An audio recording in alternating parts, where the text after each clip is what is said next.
Well, good morning. It's great to be back at MIT. Ishi, thank you for inviting me. And this hour's for you. So I'm going to go through a couple of slides to talk about some of the things I've been working on lately, some of the things that's happening in Silicon Valley, and then the rest of it is all yours. You know, answer any questions you have if I have answers for them. So let's see how I get down here. Okay. This is probably by and large covered.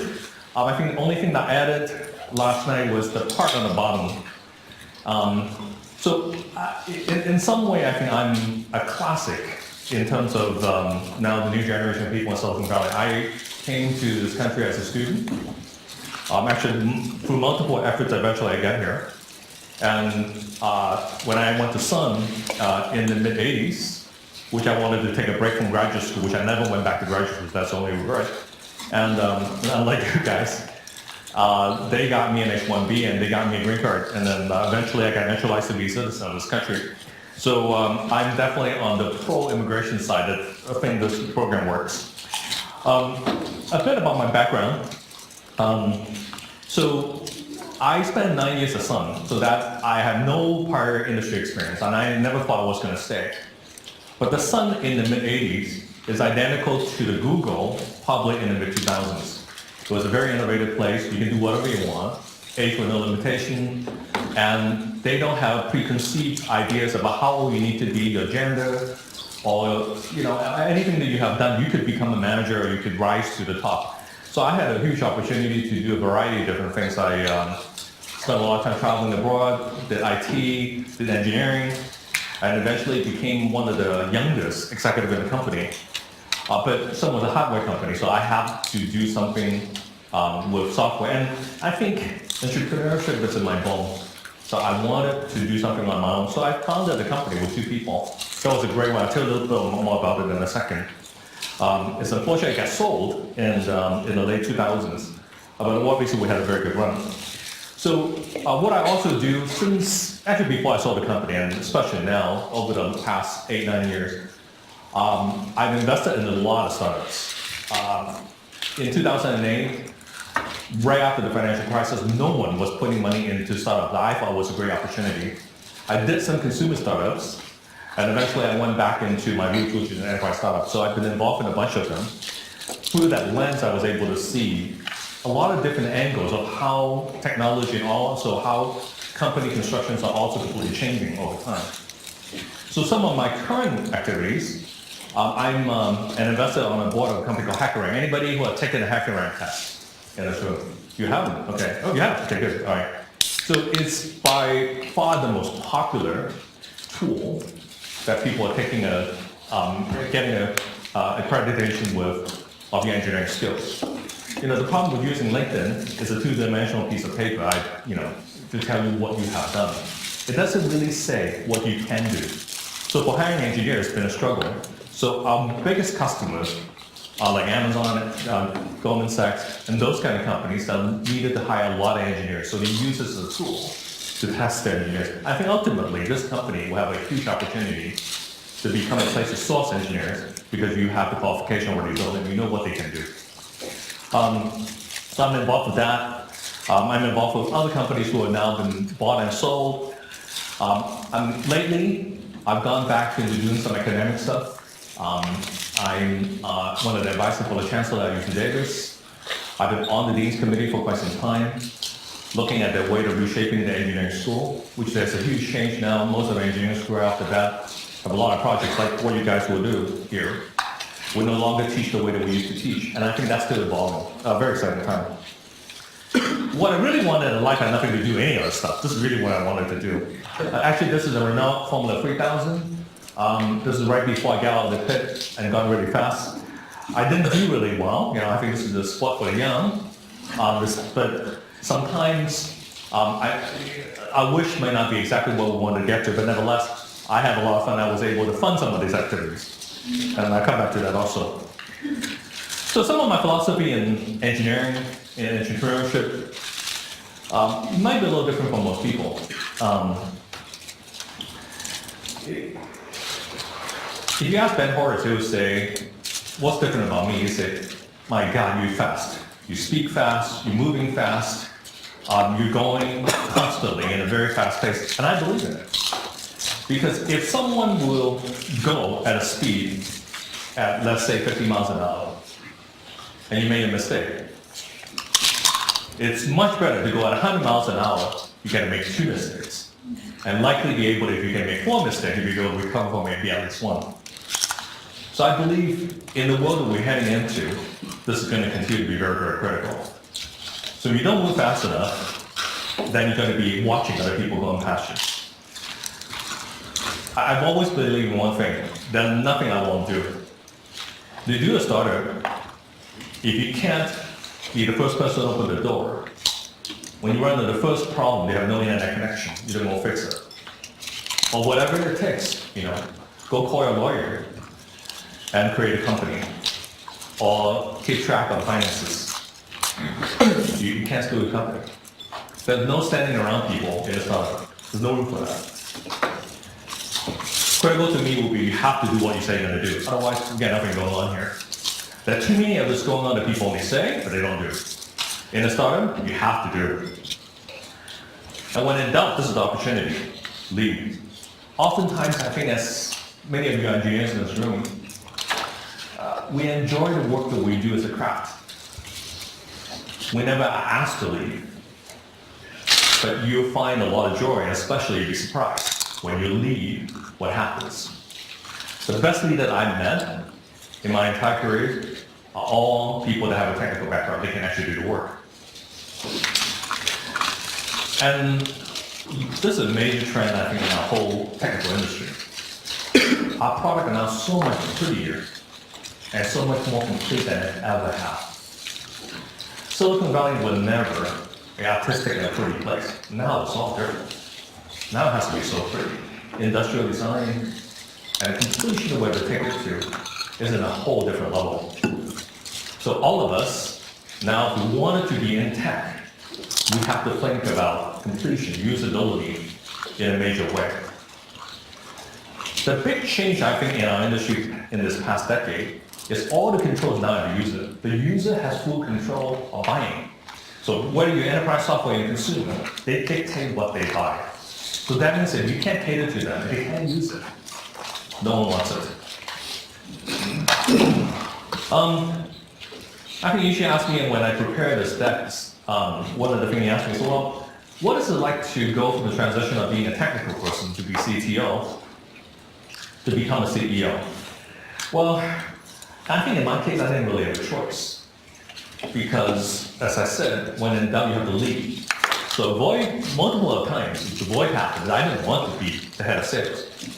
But that position got vacated. I had to. Especially if you run a public company. Every 90 days you have to report earnings. You can't stop. People are tracking you. So it's critical that we step in. So what are the differences? So people often ask me, so what is it like to go from an engineer to go selling? I said you only need one single trick. And that trick is a very difficult trick to cross, which is you have to stick your hand out. And when you stick your hand out asking for something, there's more than a 50% chance people are going to reject you. Oh, rejection is so hard. But if you stick your hand out enough times, that actually doesn't feel that bad. It's just a motion. That's the difference between an engineer and a salesman. A salesman had no problem sticking their hand out for the first time. And that's something that I had to learn in this exercise to become a salesperson. I actually found a lot of joy in it because it's a barrier that I was able to cross. And I found doing a deal is a lot of fun. And just to let you know, the most notable startups that you hear in the news, whether it is Dropbox, who just went public, or the Saga and Uber, or any of the notable ones that you've seen in the marketplace, the majority of things that we now read about, especially in this class, are the deals that they do. So unless we're willing to stick our hand out, you can't construct a deal. And there's a lot of art in deal construction, right? So deal construction is about how do you get the person what they want, and then you figure out what I want, and then negotiate to get it to a place where the two parties can actually do business. I have tremendous curiosity. I still do. Wow, there's live to learn. I am interested in every segment of technology, how do you get done, or why things happen the way they happen. I've always wanted to be a mechanical engineer because I thought mechanical things cannot be perfect. Software guys fooled ourselves into thinking that we can build perfect software. There's no perfect software, but we fool ourselves to believe my software and no bugs, right? And we know it's not true, but mechanical people don't think like that. So I've always been curious on mechanical things, curious about how things get built. I think that's critical. To analyze what's really happening, you have to know the technology. And I'll talk about some of the technological area I'm interested in a second. I think the biggest part to transition to be a CEO, to me, I still find it difficult. It's all around the people. First, you have to go find and hire them. Hiring is what a painful process that is. You don't know anything. You really don't know if the person is really what they say they are, or what other people say they are, or in circumstances that are different, can they still do the same type of work? And the place that you hire them into is a place they've never been to before. So they may well be the perfect person, but when you drop them into the place that you wanted them to work, they may not succeed. I find this one still to be a big challenge. How do you match make the person that they're most motivated, it's work that they're interested in, they're good at doing, and then you drop them into it. And managing them is difficult because you hire senior people, you want to give them lots of runway to do work and to be creative and to do things that they needed to do.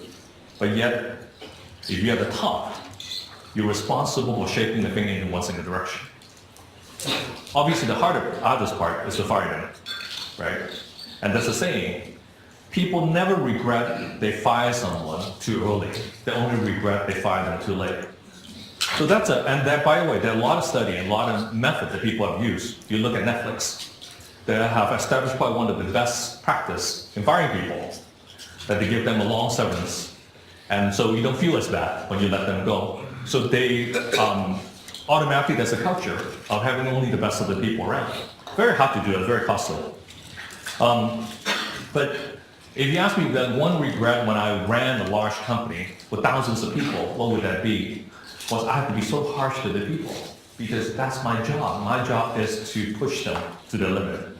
So that's a tough one. But it's fun because you got to steer an organization the way that it's supposed to be steered. So I'll talk a little bit about where I think the world is heading to. I'll show you a little bit of preview of how I see the world, and then some of the areas that I'm putting my time and my money into. There's no doubt the world is going into a place where we've never seen before, which is on-demand everything. So to do a startup 15 years ago, you need a lot of capital, mostly because you have to get space, you have to have a server, you have to have a lot of networking equipment, all that stuff. That's all out the window. Majority of startups that you see today, they don't need any of that stuff. All the computing's on the cloud, you rent a little bit, sometimes they're free. We don't have a home on our desk anymore. Even when you have one, it runs on the cloud. So we practically need nothing to start a new business anymore. That's wonderful. So, but this is now moving into transportation, into food distribution, into a lot of different areas that we never thought. So we have a lot more accuracy to have the stuff that we want during the time we wanted it to be. That's drastic. I think that will allow us to accelerate the pace of innovation in the marketplace. Drastic improvement in patient's care. Not only, I think, in the research in biosciences and the type of cure that we can give in internal medicine, but just imagine things like shortly, we'll be able to operate, and I actually seen an early demonstration of this. A famous doctor, let's say from a famous hospital at Harvard, now is operating a patient that could be 8,000 miles away using a virtual reality goggle. Having a good doctor, a qualified surgeon on the other side, actually doing the work. But the doctor is actually processing the entire operation itself. Those are the things, and this one doctor can now operate on so many more patients than they can physically themselves. That's going to be a huge change, and it's coming. So between robotics and virtual reality, those two things combined is going to change a lot about the way that I think we're going to cure patients. and also reduce the risk in prescription management. Today, it's a lot of guesswork. I think in the future that will be different. A very exciting area that I think we talked about a lot, but you haven't seen a lot of application yet, which I think we're going to see dramatic amount of stuff showed up in the next 2 years, is obviously the AI. So I'll give you some examples of first stuff that I think is going to happen, is happening as we speak. We forgot to turn off our oven. Otherwise, our house will get burned down, and that will be fixed. In the future, your oven will be smart enough to know that you're not home. You're not supposed to keeping the oven on and turn itself off. Self-healing process. For those of us actually who write software, software today are ready to mimic a set of fixed process. It has some smartness in there, obviously. It has exception handling, has all that kind of stuff. But it rarely thinks ahead. So it cannot heal itself. That's all changing. So I think in IT management, in many of the ERP processing, in messaging systems, we're going to see a lot of self-healing process that's going to be happening. And be changing the way that how dynamic our system will be able to react on needs, like scale.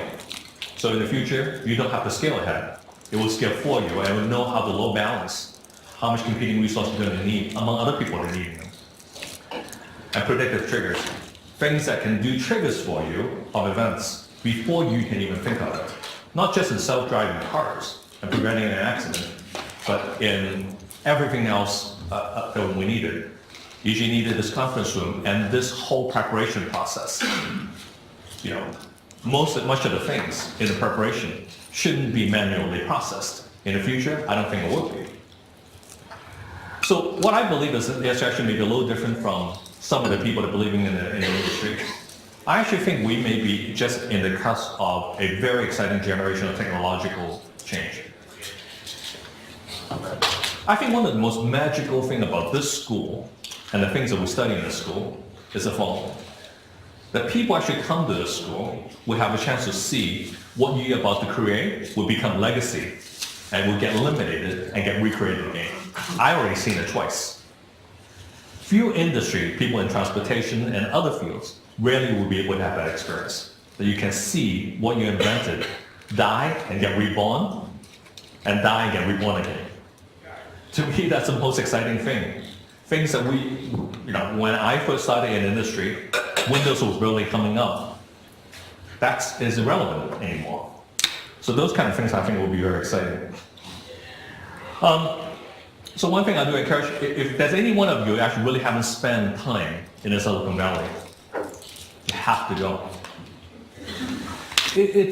I can't explain that to you, but you walk into every cafe, every restaurant, every street corner, every weird place, and people are talking about doing a startup. And that's more than ever. Sometimes it's so annoying because every conversation is about that. Right? It's never-ending entrepreneurship, right? And that's, I think, is a difference into this generation.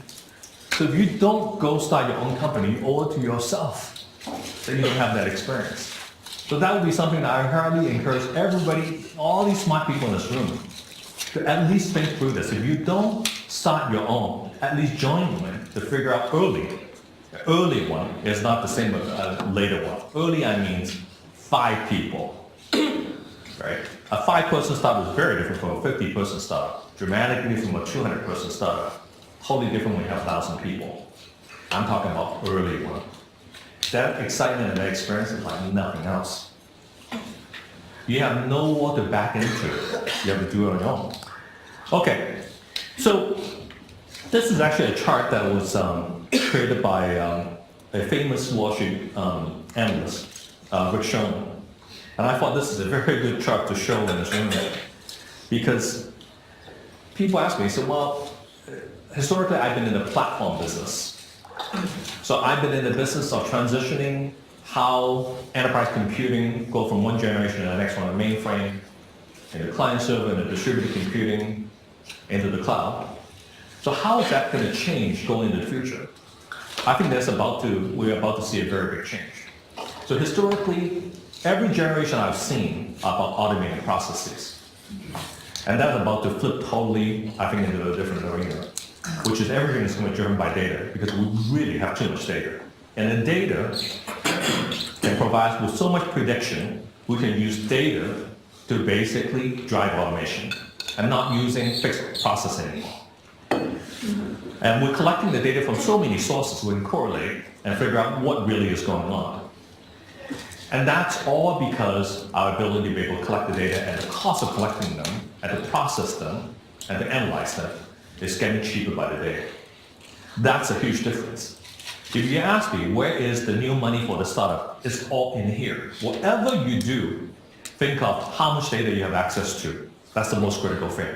If you work on a startup and have no access to any new data or historical data, it's not worth doing, in my opinion. So some of my current interests, for those of you going to send me an email with a business idea that if I'm interested in fund, let me tell you the ones that I read and the ones I'm going to delete right away.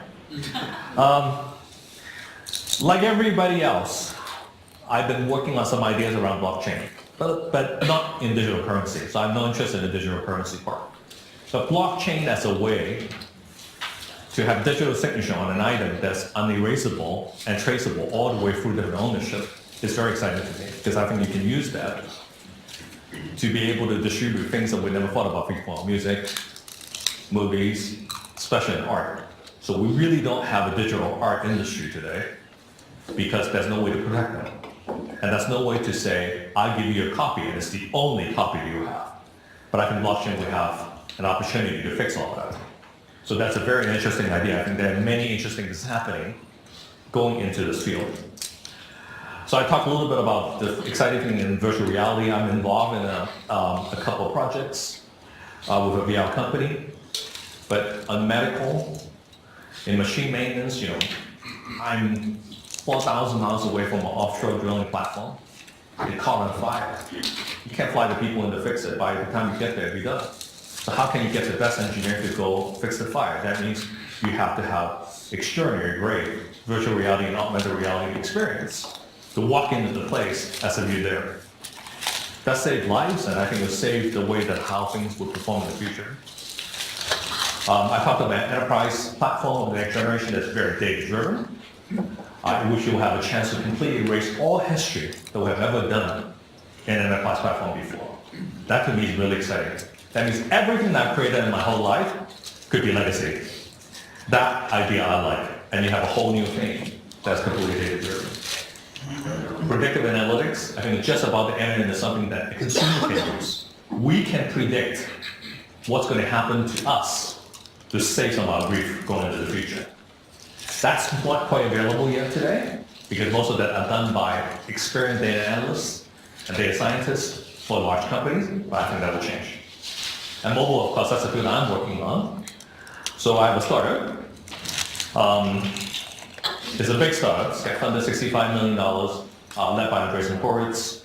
And we're trying to use mobile messaging for driving transactions. So transactions are embedded, decided, and driven directly in the chain of the message itself. So obviously this directly related to some of my interest in blockchain, because you have to be able to communicate buying and selling and negotiating and transacting. So combining with a way to be able to trace is something what I think the world needs to go to. And that's all that I have. I hope that this may give you some glimpse into the world that I'm in, the things I'm interested in, some of the activities that I'm seeing in Silicon Valley. So the rest is all for you. Thank you. Can you talk about your experience working with Andreessen Horowitz? Okay, so the question is, you should ask me to repeat the question. What's my experience working on Andreessen Horowitz? My experience may be a little bit more unique because I have been working with Ben Horowitz and Mark Andreessen since the 90s. We worked together in doing investment together, and then I got to know their startup, which is a company called LoudCloud that became, an investor HP very well, and became very good friends first with Mark, then with Ben. It's an incredible firm. They have a very unique model. It's a big firm, but not in terms of limited partners, general partners. There's a firm that they have a large staff. The staff are there to help the startup. They have a very large visitor center, so they bring a lot of large company into the firm on a daily basis. I think they're doing something over 100 visits a week. So the startup will have a chance to go meet potential customer that otherwise they wouldn't have no access to. They have a very strong talent team, so they don't actually source, so they don't actually, it's not a recruiting firm, but they have a big roster of people that they can introduce to you. And on a regular basis, have an automated system that the people that are interested in a company, you get an email from them. So hiring people remains to be one of our biggest challenges, right? Because you don't have a way to reference them to know who they are. The risk is super high. So they have the ability to also do that. They have a deal team, so in case you get a situation that you want to buy a company or you're going into an M&A, they can provide you with a system. And they have a network among the CEOs. They have a forum that the CEO could use. So I think from that perspective, they've gone back to the old way of venture capitalism, which is entrepreneurs starting a venture firm. They act like entrepreneurs themselves and try to run them. It's an incredible firm. They've done a very good job. You mentioned that we all need to visit Silicon Valley, and I agree it's an amazing place, but what are your thoughts on the views of like Peter Thiel and others who are who are of the mindset that, you know, it's becoming an echo chamber, a bubble, and that there might be opportunities in other locations for probably lower cost? The question is, visiting Silicon Valley. Silicon Valley is becoming a kind of echo chamber, bubble. Peter Thiel is, so rumors that he's leaving the Silicon Valley because of that. There's no doubt. At times, as I said, it's exciting that every street corner, every restaurant, every meeting I walk into, people are talking about startup. At times, it's super annoying because if you want a moment of silence, everyone is annoying me constantly because all you can hear, you know, is about another startup idea and bragging about some of the stuff. Is there a bubble going on in Silicon Valley? Of course there is. I mean, everyone knows. Unlike the year 2000 bubble, which is a publicly traded type tech bubble, and eventually it bursted in April 2000. This one is all mostly privately held, so we don't have the type of transparency like we used to have. So what does a bubble mean? Bubble means too much money is going in to keeping basically an environment elastic and keeping it pumping like a ball. And there's definitely some of that. But that's not I don't think that's the critical part. Silicon Valley is unique under the following circumstances. It's a place where if you want to start a company, there are a huge amount of incubators, good ones, where you can just rush yourself into. If your idea is sound, you'll be given enough time to get a seed money and a place and meet other people who get it going. That's unique. There's no place like that has that many incubators to allow people to do this. This one incubator you get into that don't want you, you can try the next one and the next one and the next one. By walking, and eventually you're going to land one that you can do something with. Two, the ability to be able to just incorporate a company. We talk about it's a 20 minutes process. I call it like a push button startup. It's actually much easier to start one than to end one. You can push a button and your startup happens. It's incorporated, it's going, and it's ready to hustle. So, and there are always people to help. Just like online, you get so much help. Everyone knows. You don't know something, you go onto YouTube and watch a video. But this is real life YouTube. If you wanted some help on something, you can actually, through someone, actually meet somebody face to face and ask that question. So I think from that perspective, I'm not saying that stuff can only be done in the Silicon Valley. But I think that experience of seeing how that happens, and then to be able to find that trail somewhere else is critical. There are great companies that are being created everywhere, in Australia, in South Africa, in Asia, in other places. So I don't think it's that. But if you haven't been to it and see how this works, and all the buttons that typically people push, is worth seeing. So obviously, you know, there's a tremendous amount of capital running around. Ideas are coming out of the woodworks. What are your thoughts generally on, like, I mean, obviously you say, you know, join an early stage tech company if you can. Most of us are coming out of, you know, business school with like some level of debt and or risk.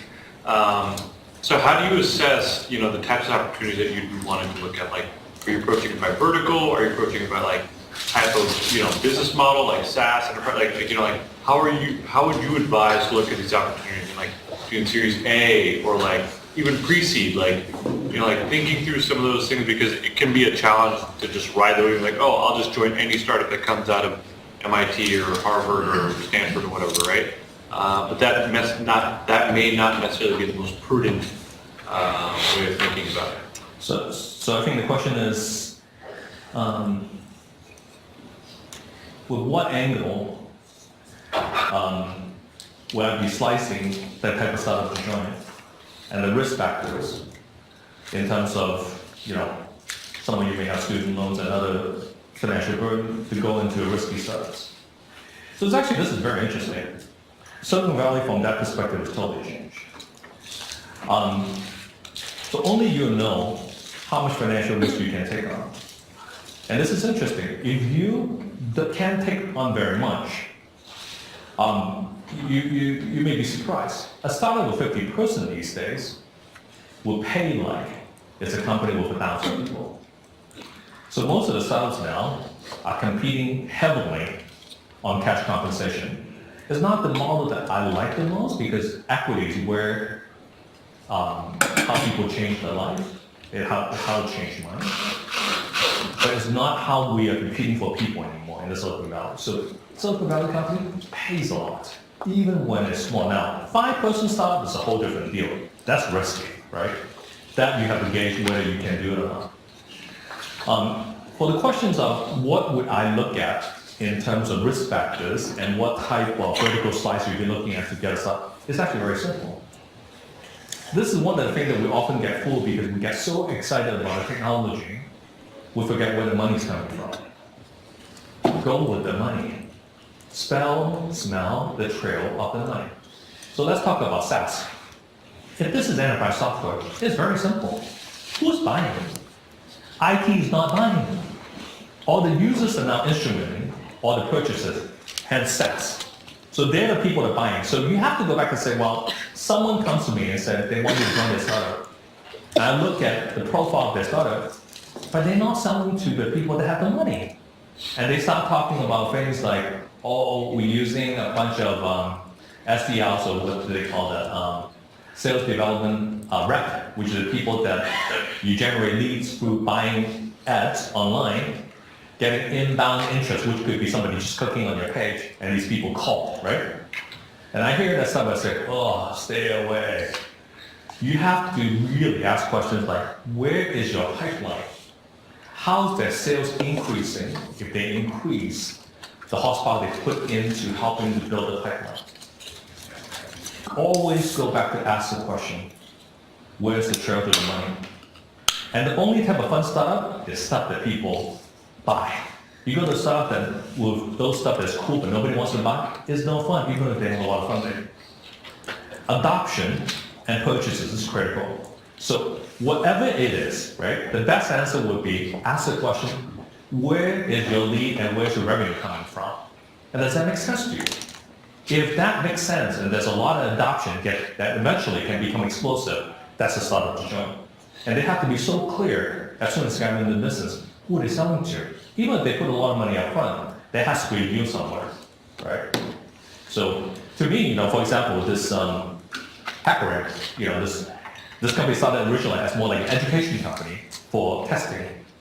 But I knew it wasn't going to be the case. I knew the case is going to be, if all the engineers want to have themselves qualified to be at a certain level into their database, and they can provide all the free tests to them. So most of the biggest adoption of HackerRank, all high school kids, they want to get immediately study the stuff that needed to be able to pass the tests for how Google hired an engineer, how Uber hired an engineer, how Airbnb hired an engineer.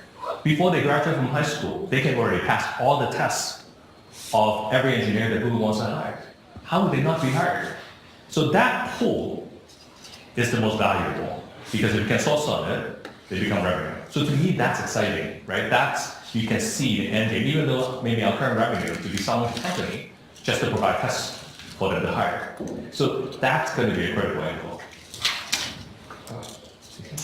Hi, Alfred. On a different track, given that a lot of folks in this room, probably the majority, are either immigrants or international students, can you talk a little bit more about kind of how your Asian American immigrant identity has shaped your perspective and maybe your personality and certain leadership traits? Well, I think for me, the only unique things that I recall back in my time when I first started working as Sun is different from my colleagues were. I needed to stay. So I have no other means to stay unless the company sponsors me and gone through the process. So if I don't get to stay, game's over. So there's no game left. I have no entitlement or no credential to stay. So that's one big difference. Now, that has gone easier and harder these days because of the whole changes in my immigration and H-1B. But skills matter, right? If you have the best skills, I mean, I'm in the right place. People still wanted people that with the skill. But so in this case, you have to go find a place. And that would be my only exception of going to the 5-person startup. The 5-person startup is hard to sponsor an H-1B these days. Not like it was 4 years or 5 years ago. So you may have to go find a slightly bigger company that's on its rise that can sponsor the H-1B. That's a critical bridge. You cross that bridge, you can get to a green card, you get to a green card, you stay in. So those few steps is a critical step. So because if you leave, that don't matter anymore, right? So we may be looking at Silicon Valley or China, so we won't be looking at Silicon Valley of the US. So that would be the only difference. For me, huge motivation, because I didn't have that option. I didn't want to leave. So if I don't want to leave, I have to go through the drill. And sometimes things get tough at work. You have to rethink, well, I can't just quit to go to another company because they're sponsoring my visa. So which is good for my employer because I have, undoubted, undivided loyalty to them until I get to be able to stay forever. Which is one of the reasons why we have so many H-1B workers. Because for that duration, you got to hang on to them and they will work for you. So people say there are a few buzzwords in today's kind of startup world. So there's VR, AI, blockchain, IoT, etc. Yeah. Which kind of. I have all in mind. Yeah. So as an investor, it's difficult these days to go to any pitch without hearing at least one of the buzzwords. Yeah. So as an investor, as you listen to all these different pitches, how do you differentiate between the real ones versus the buzzword heavy but fake ones? Okay. Put it simply. So the question is, how would I distinguish when I hear a pitch? Lately I heard, I think probably as many pitches as any venture capitalists have on AI. And how do I distinguish that as real versus is bogus? They just happen to be using the buzzword. I have seen the worst thing in life. I've seen guys that come in with the most beautiful presentation that they haven't written a line of code, right? Now, thank goodness, I quickly get to the conclusion and say, well, show me the code. If they have no product, there's no discussion. So I will never fund anybody who has not built at least a prototype that they can show me. If they have nothing to show for, it's only on paper, it's only on PowerPoint, I don't go any further because they don't need me. I can't help them. Right? The part that I think I can help the most is to figure out how they can go to market. Not telling them how to become a better technologist, because they have fresher skills, they're more current in the technology, which there's no way I could be. So if I can't see what they have built or what they are about to be, what their product is about to be released into the world look like, I can't be helpful. And you won't get funded either. So if a guy like me won't fund and won't step up, it's difficult to get to a Series A. Series A, which right now is really, really hard to get. The funding environment is vibrant for more mature company, but for super early stage, actually for funding an A round, it's really, really hard. So you can imagine, if funding an A round is hard, the angel has to be super careful. Because if I invested money in an angel stage and they don't get to an A, we're done, right? It's no good. I cannot fund an A, I cannot set valuation. That's for a financial institution, I mean a accredited institution to do. As an angel, I'm giving them a debt to go into an A. So if they can't find an A, my investment is written off. So I have to know they can get to an A. So that's my gauge, right? So I look at it and say, well, can my money help them to get to an A? If they can get to A, then I can help them to try to get to a B. Then the rest of the ride will be easier along the way. But if you can't get to an A, there's no gain. That's critical. So that would be the gauge. I always will go into the room looking and say, can this get to an A? So I will ask questions and do validation very quickly to know what stage they're at. Right? It cannot be just an idea. So you mentioned your latest company is around mobile messaging and transactions within mobile. What type of transactions are you looking at, and what type of? So the question is, at Magnet, the company I'm working on now, we're looking at transaction and the message. So the type of transaction we're talking about would be a bank transfer, commencing a commercial transactions, you buying or she's selling. But remember, transaction processing is a tricky field because you don't only go forward with a transaction, sometimes you have to roll back a transaction.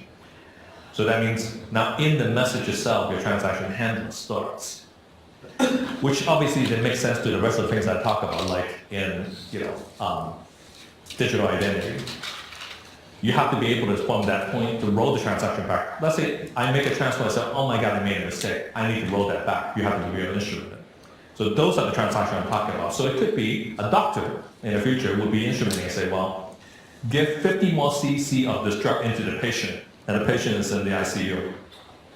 Those are not for the faint-hearted. So you have to know that transaction is bounded, and the rest of the system is talking to, wait into the cloud, maybe in a bunch of legacy, is all going to happen at the same time. And all the check and balance is going to happen. Or else, you got to be able to instrument it to roll it back in the nick of time so that the patient will die. So those are the kind of transactions I'm working on. So I think the future would be, I'll be able to send a text, and that text could do anything that you would think that today on a web app that you'd be doing in that level, with a hashtag, with an instruction, and here it goes. Yeah. And we've already seen examples of some of our early customers that have done stuff to this level, and most of the other ones are doing simple stuff, but still, and through a dialogue, they're instrumenting transactions, or simple stuff like doing a survey, so you can run a real-life survey, real time, on the fly, and see the results being accumulated back to you instantly. Going back to your point on Series A. Yeah. What are your thoughts on like startups that are bootstrapping, right? That they're trying to go as long as they can without funding at that level. And they do have a core product and it's scalable and everything else makes sense. The question is, instead of a Series A, what happened to a bootstrap, complete self-funded, self-iterated startup that don't need any external funding? Those are the best ones. You got to keep 100% of equity, and you don't have to listen to anybody that coming into the room that is, they don't know anything about your business, telling you what to do. Those are the best. I think sometimes it's difficult to come by over a long period of time for the following reasons. At some point, you're going to have to do marketing, which is costly. So field tech ideas don't need any marketing now. Enterprise software a little less than consumer software, and your risk is lower because you can pivot a few more times and still be able to get there on your business model. So that's well. The second thing is, at some point you have to build channel. And channel is not cheap, because if you decide to build an enterprise channel, you have to hire salespeople. And the salespeople are going to walk in the door, and none of them is not going to do without a draw. A draw is they want to guarantee the first few months of their salary, because your product is not mature, that they still get their commission. So that becomes costly, right? So you do the math, right? So if a salesman to carry a $2 million quota, they need $350,000 in comp a year. So you have 10 of them, that's $3.5 million. So half year, we want $1.7 million of guarantee money you have to pay out before you get any sales. That's the issue of when you have to build a channel. That's when funding would make sense, unless you have a self-distributing product where people can just take it, absorb it, use it, and pay you. I've seen those too, but they're rare. In the security field, that happens more because the self-implemented projects are much more prevalent in those kind of arena. Those are the best startups. I love those startups. I try to get my way in. I try to force my way in with force them to have some money, and hopefully they like my help. Those kind of stuff. I've seen a few, but those are hard to come by. Yeah. Do you think that there's any value in working abroad in places like China where there's like a burgeoning technology ecosystem in the market? So I think that there is advantage of working maybe in China or any other foreign places? Of course I do. Well, the world's global. The biggest place of consuming all of our technology are not going to be in this country in the future. It's going to be the rest of the world. And any successful company will never have more than 50% of their revenue that stay down anywhere. So you'll have to sell if it's not producing product in overseas. So having that experience, talking is not like your experience if you've been there, you met the people, you have connections, you know how it works, you know what not to touch. You know, when their body language is saying one thing, but they're speaking a whole different language to you, it's all critical. I totally do. Plus, that world is all an explosive growth in China still. I mean, we haven't seen anything yet what China is going to do in terms of innovation, creating their own stuff, right? Creating intellectual property. They're at the very infancy state. They're like the US maybe 20, 30 years ago at that state, but accelerating so quickly. What they can do in 5 years could be what we have to do in 30 years. So those opportunities will be bar none. I'll do it in a heartbeat. That's critical. I mean, undergrad, get an MBA from MIT, 2 years in China, my God, I don't know, where do you sign? So I would definitely jump on that if you have the opportunity. Yeah. I can ask another question. What do you think you're better at than those kind of successful CEOs, and what do you think you're not as good at relative to other CEOs?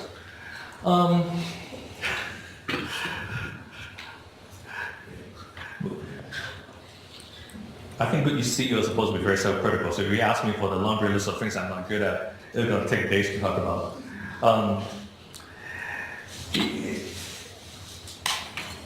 I think I have an advantage being a technical person that I can sniff through ways of dialogue maybe a little faster than some of the non-technical CEO. So I definitely have a bias that people want to drive technology company should be technical. And I've been at it for a long time, so I know a lot of people and I've seen a lot. So for me to be able to send an email, send a text, or pick up the phone and call someone to introduce them if something happened, I used to joke and then people criticize me. I said, well, I call Silicon Valley the place that you have push button startup. They said, Alfred, it's easy for you to push a bunch of buttons and start a company. And that may be true. So I do think that I have an advantage in that. The things I think I have a lot more to work on still is around the people. I'm not patient enough. So, and I wish I'm more patient. So I don't snap so quickly when people go on and on and on, they're not getting where they needed to be and be able to coach them. I think those are, and you read about these incredible CEOs, I read those articles also, and how they sound like they're so patient. I don't know if they actually are. But that would be one skill that I will find a way to acquire better. I thought as I get older, that's what people told me, as you get older, you have more patience. I haven't, I don't know why. Actually, I may have gotten worse. I may actually become less patient, and so I think that would be things I would go work on more. So, How did you become fast? How did I become fast? Yeah. Actually, I think I noticed that in my early days of exiting graduate school and going to get a real job. What I found out was I started as an engineer, right? So what we used to call grunt. So you report to a manager, and I was thinking, I said, well, the managers back in those days was interesting. The only difference between a manager and a regular employee in a company, they wear a tie. So I said, that couldn't be that hard, right? I can probably wear a tie. And I said, what's the difference? They go to meetings, they make decisions, and they come back, and I have to work overnight to do the work that they were talking about. So I said, what's the difference between me and them? I said, well, his likelihood is I have to become a manager. So how do you become a manager? You have to lead. How do you have to lead? I said, well, I have to not only do the job that I'm doing, but I got to start doing other stuff. So that means pacing is critical. So I said, how do I get my boss's job? And that's where I really have gone someplace in my first job. I said, if I can do my job and by and large make his job so easy, and I do his job too, maybe I can get somewhere. So the only way I could do that was I first have to do my job really fast, and I have to go do his also. And that's pretty much really is how I got there.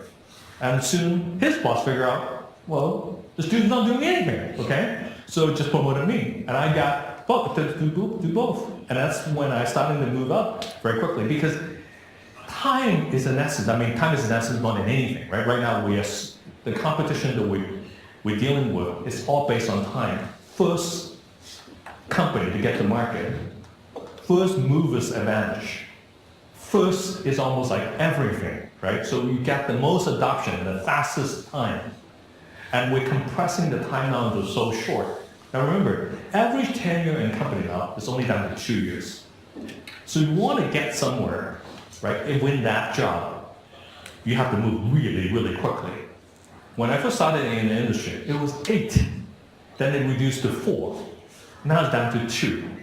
You can see all the compensation is now leaning towards that 2, maybe now even going to 1. So if you don't do compression in time, when your job is shortening that quickly, and the length of a startup before they go to exit is now down to 4 years. So you don't have a lot of time, right? So move fast, right? So, given that you've probably hired hundreds, thousands of people, done dozens, hundreds of deals, you must have developed the ability to kind of read people when you hire them and when you negotiate with them. What are some of the things you look for when you're kind of trying to hire someone or trying to negotiate a deal? Those are two different questions. I think deals, I talk about deals first, I'll talk about the people. Deals is easy. So I had a very good mentor. So when I started BA, I had 2 co-founders. One of them, I thought he was a sales guy. Ed Scott's his name. That's an incredible human being. Turned out Ed wasn't. Ed actually was a deal guy. That's an extraordinary, probably the most best deal person I've ever seen.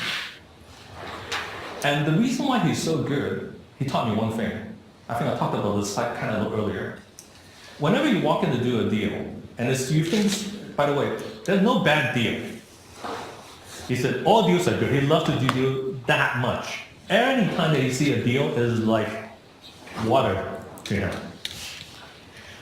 But the way that he does it is interesting. He said, if you assume every deal is a good deal that you want to do, then the first thing you have to figure out is, what's the other side want?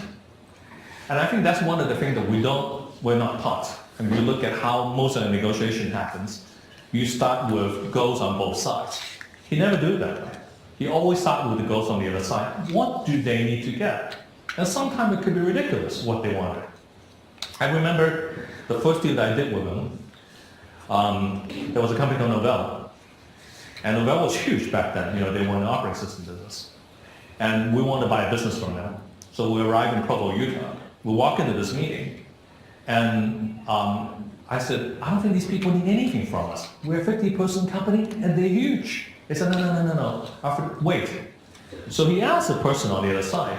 He said, Richard is his name. I said, Richard, what would be your dream case? He said, well, I have this business that we inherited from an acquisition we did. They get 50 people, it's cost of 50 people, and they're not generating much of any revenue. But at least my job is to keep, making the number for the next 3 years. So he calculated the next 3 years' revenue was back then 40 million. So I said, what if I can give you $40 million in revenue?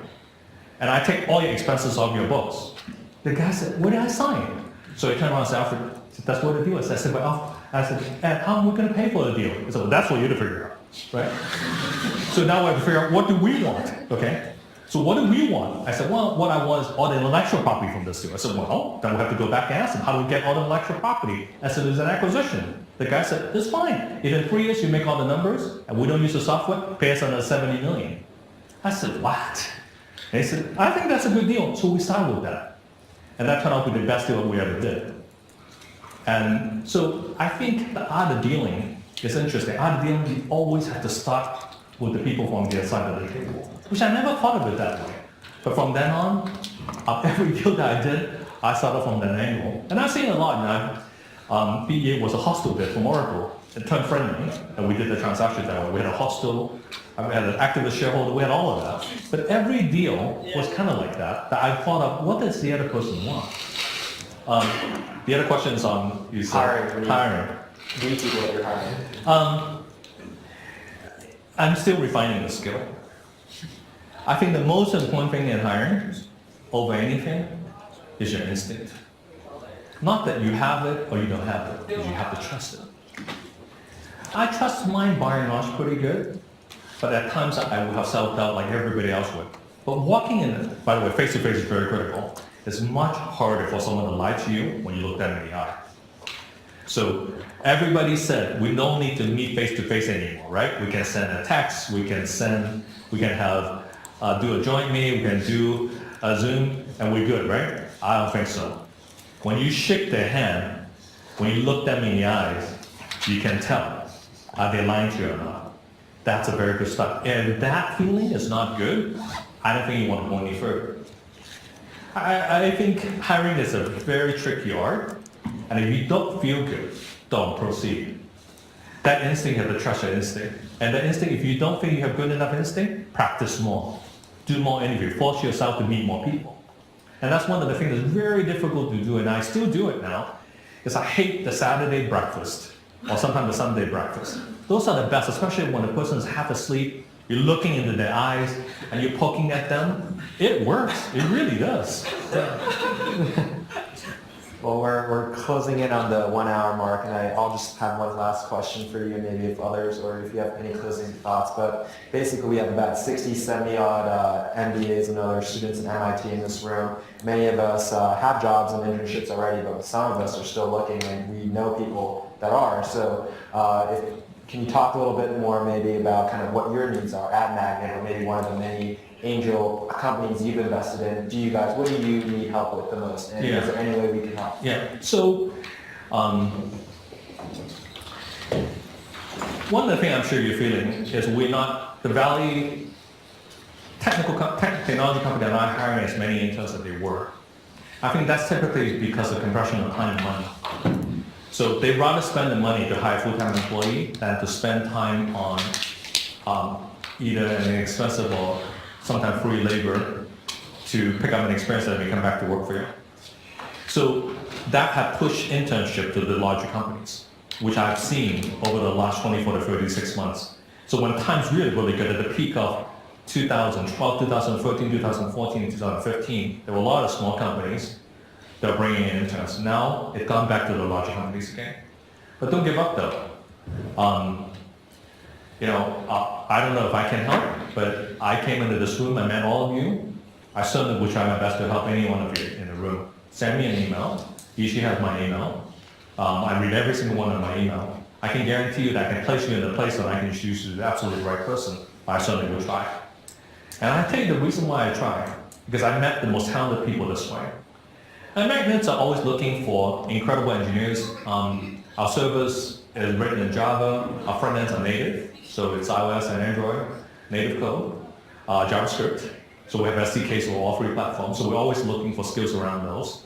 Lately, obviously, anyone that have any experience into blockchain, we're hiring people in the blockchain area because of the arena that we're marching right into. The company I'm associated with, they're always hiring people that if you have skills in, technical skills or marketing skills, or any type of skills around, the pushing of the startup itself.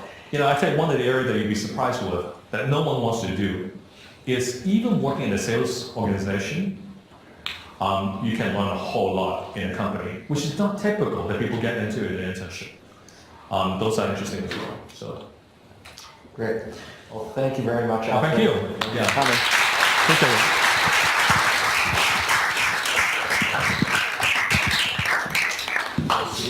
Thank you.